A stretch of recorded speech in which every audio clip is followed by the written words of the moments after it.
चल रहा है। जहां आप देख रहे हैं कि उत्तर प्रदेश में उपचुनाव है, वहीं दो राज्यों में झारखंड और महाराष्ट्र में विधानसभा चुनाव है। और इस दौरान सबसे ज्यादा तीखी बयानबाजी अगर आप कहीं देखें हो रही है तो वो सबसे ज्यादा महाराष्ट्र में हो रही है। और यहाँ खासियत यह है कि महाराष्ट्र की चुनावी रणभूमि पर जो भी नेता पहुंचता है उसकी जो बयान देने की एक जो क्षमता है, या ये कहें जो उसकी बयानों की ताकत है, वो बढ़ती जाती है। ऐसा लगता है कि एक्स्ट्रा पावर डालकर महाराष्ट्र के चुनाव में ये बयान दिया जा रहा है, क्योंकि जीत की चिंता यहाँ हर पार्टी को है, हर गठबंधन को है। और यही वजह है कि जोर आजमाइश यहाँ तेजी से देखी जा रही है। लेकिन एक और चीज महाराष्ट्र में देखी जा रही है, नेता जो बयान दे रहे हैं उसमें कुछ नेता ऐसे हैं जो बड़बोले बन गए हैं, जो बयानों के जरिए एक तरह से मर्यादा लांघते ही दिखाई दे रहे हैं। और बार बार ऐसा हो रहा है महाराष्ट्र में। क्यों हम ऐसा कह रहे हैं, चलिए पहले आपको बताएंगे कि कैसे अभद्र भाषा का भी एक चलन यहाँ चलता दिखाई दे रहा है, कैसे उसकी भी चर्चा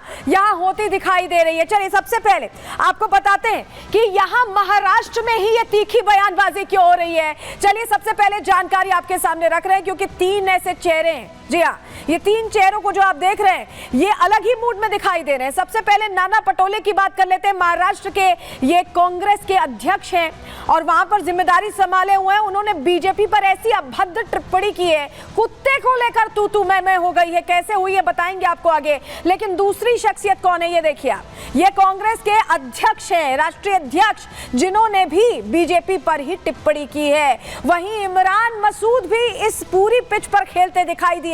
उनकी तरफ से कहा गया, एनडीए के सहयोगियों पर निशाना साधकर इनकी तरफ से भी आपत्तिजनक बात ही की गई है। ये जो तीन बड़े चेहरे ये कांग्रेस के हैं और ये अलग अलग तरीके से यहाँ बोलते दिखाई दे रहे हैं। एक बार पहले आपको सुनवाते हैं कि नाना पटोले जो प्रदेश अध्यक्ष है कांग्रेस के, वो क्या कह रहे हैं और मल्लिकार्जुन खड़गे ने भी क्या बोला था। पहले सुन लीजिए, उसके बाद और पहलुओं पर बात करेंगे। मैं पूछना चाहता हूँ, क्या अकोला जिले के ओबीसी के लोग आप बीजेपी को वोट करोगे? जो आप बीजेपी को समय आ गया है, बीजेपी को समय आ गया है। ये इतनी मस्ती में आ गए कि ये किसी को, अब ये तो भगवान हो गए ना। पहले देवेंद्र जी थे, लोगों को बोलते हैं बटेंगे तो कटेंगे। ये साधु का काम है, नाथपंथ का काम है। अगर ये काम कोई टेररिस्ट बोल सकता है, आप नहीं बोल सकते। आप एक मठ के एक व्यवस्थापक हो और आप सब संसार छोड़ के क्या बोलते गेरुआ कपड़ा डाले, साधु संत बनने के लिए डाले, कि ऐसे लोग बीजेपी में हैं। तो सुना आपने कैसे बयानी तीर चलाए जा रहे हैं और उसमें यह भी भूल जा रहे हैं कि आखिर शब्दों की कैसी मर्यादा रखनी है। नाना पटोले क्या कुछ बोल रहे थे, एक छोटी सी झलक हमने आपको बताई थी, लेकिन चलिए और क्या कुछ कहा है उन्होंने, क्योंकि बहुत कुछ बोला है उन्होंने मंच से। चलिए वो जानकारी आपके सामने जल्दी से रख देते हैं, आपको बताते हैं क्या कुछ कहा है नाना पटोले ने। महाराष्ट्र के अकोला में नाना पटोले की जनसभा थी और इस दौरान बीजेपी पर नाना पटोले ने अभद्र टिप्पणी कर दी, बड़ी बातें कह दी गई उनकी तरफ से। उन्होंने कहा कि बीजेपी को महाराष्ट्र से हटाने का वक्त आ गया है। झूठ का पुलिंदा लेकर ये सरकार सत्ता में आई आरोप भी लगाए और कहा कि बीजेपी को अब उसकी जगह दिखाने का वक्त आ गया है।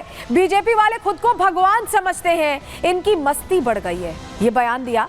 दिल्ली वाले खुद को विश्व गुरु समझते हैं, ये भी कहा नाना पटोले ने। और कहा कि महाराष्ट्र में फडणवीस पर आ गए, वो पहले दिल्ली की बात की, उसके बाद फडणवीस पर आए और कहा कि महाराष्ट्र में फडणवीस खुद को भगवान समझते हैं, समय आ गया है कि सत्ता की गर्मी निकाल दी जाए। इस तरह का बयान उनकी तरफ से दिया गया। और उसके बाद देखिए, जब उनकी तरफ से ये बयान दिए गए उसके बाद बीजेपी नेताओं में गुस्सा है। महाराष्ट्र में जो बीजेपी नेता है किरीट सोमैया, वो आग बबूला हो गए। कैसे उन्होंने जवाब दिया है, पहले वो सुनवा रहे हैं आपको।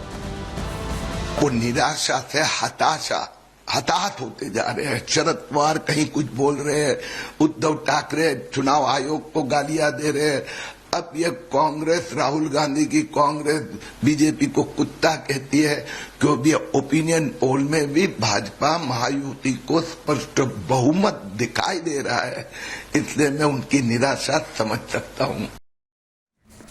एक चीज आपने नोटिस की है, जो चेहरे बोल रहे हैं वो अलग अलग पदों पर हैं। सबसे पहले राष्ट्रीय अध्यक्ष मल्लिकार्जुन खड़गे आते हैं, वो बीजेपी को लेकर अभद्र टिप्पणियां करते हैं, बयान दे देते हैं, कभी गेरुए रंग पे कुछ बोल देते हैं, संत समाज को कुछ बोल देते हैं, योगी आदित्यनाथ पर निशाना साधते हैं। और उसके बाद पिक्चर में आते हैं महाराष्ट्र के प्रदेश अध्यक्ष नाना पटोले, वो भी उसी तरह का बयान देते हैं। तो क्या ये पूरा पैटर्न फॉलो किया जा रहा है? सवाल क्यों बना हुआ है? चलिए जरा आपके सामने जानकारी रख रहे हैं, यूं ही हम नहीं कह रहे हैं ऐसा, क्योंकि महाराष्ट्र चुनाव में देखिए ऐसा लग रहा है कि कांग्रेस नेता तो बेलगाम हो गए, कुछ भी बोल रहे हैं, कुछ भी कह रहे हैं, कुछ भी सुन रहे हैं। बीजेपी के चुनावी नारों से क्या बौखला गए हैं, ये सवाल बना हुआ है। कांग्रेस के राष्ट्रीय अध्यक्ष पर्सनल हमले कर रहे हैं, चुनावों को लेकर, मुद्दों को लेकर बात करना समझ में आता है, लेकिन पर्सनल अटैक्स यहां हो रहे हैं। सीएम योगी के भगवा कपड़ों पर टिप्पणी आपको याद होगी, अभी तो की है।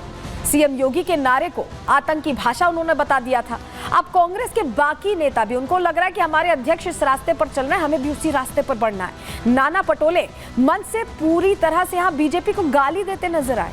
अभद्र टिप्पणी का स्तर कहां पहुंच गया कि गाली गलौज वाली राजनीति शुरू हो गई। क्या आला कमान की शह पर ही ऐसी बयानबाजी हो रही है? क्योंकि मल्लिकार्जुन खड़गे तो वही रास्ता दिखा रहे हैं और उसी पर नाना पटोले चलते भी दिखाई दे रहे हैं। वोट के लिए ऐसी भाषा का इस्तेमाल आखिर कितना जायज है, ये सवाल बना हुआ है। और बीजेपी ये समझ भी रही है कि इसी तरह की एक रणनीति फॉलो की जा रही है। और यही वजह कि जो हरियाणा में हुआ था, उसके बाद वहां पे जो मुख्यमंत्री बने नायब सिंह सैनी, वो कह रहे हैं कि महाराष्ट्र में भी इनके लिए जलेबी की दिक्कतें होने वाली हैं, जलेबी नहीं खा पाएंगे। सुनिए जरा।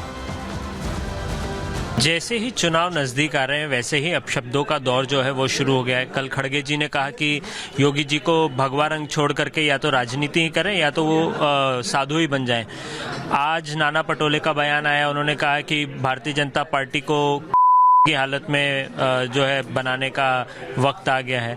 इस प्रकार की भाषाएं चुनाव के दौरान, देखिए कांग्रेस बौखला चुकी है और कांग्रेस जब बौखला जाती है, उनको मालूम है कि वो हार की तरफ जा रहे हैं, तो फिर उन अपना मानसिक संतुलन वो खो देती है।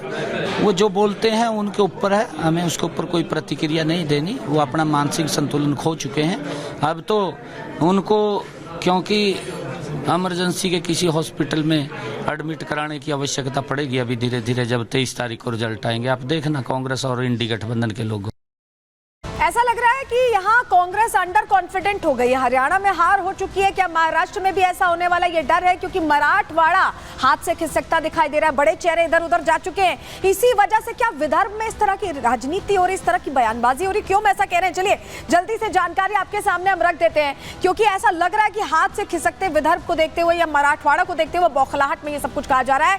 कांग्रेस महाराष्ट्र में वापसी के लिए यहाँ पूरी जोर आजमाइश करती दिखाई दे रही है। अलग अलग जिलों में संविधान सम्मान सम्मेलन किया जा रहा है। जी हाँ, संविधान लेकर जो राहुल गांधी पॉकेट में लेकर चलते हैं, हालांकि उसके पेजेस कई बार खाली भी मिले हैं, लेकिन वो लेकर चलते हैं।